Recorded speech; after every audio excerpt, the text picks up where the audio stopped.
Hello everyone! Welcome back to my channel. In this video, magluto po tayo ng chicken with pineapple po.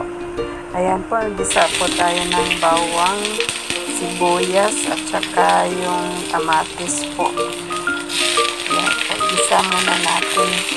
Pagkatapos pag na brown na yung bawang po, mix po natin lahat. Ayan po, mix po natin lahat. At pag medyo luto na siya, lagay po natin yung chicken po. Ayan, at saka i-mix po natin. Ayan.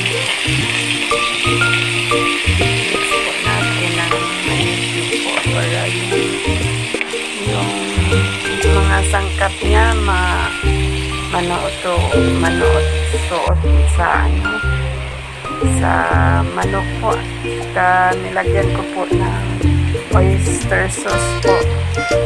Ayan, at saka yung konting ketchup po, banana ketchup po, para lalong sumarap po. Ayan.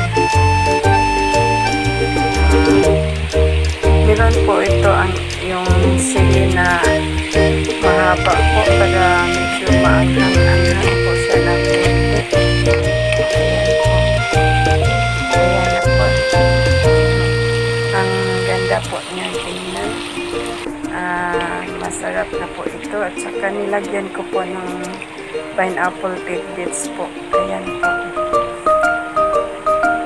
Para lalong sumarap yung laman po.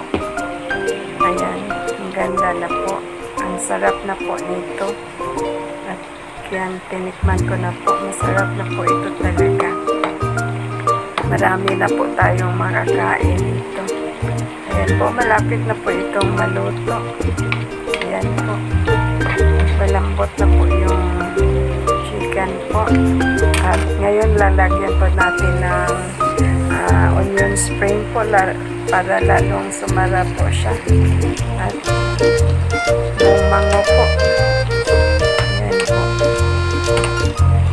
Sarap na po ito kasi may pineapple po. Ayan po, salamat po sa inyong panonood. God bless sa ating lahat.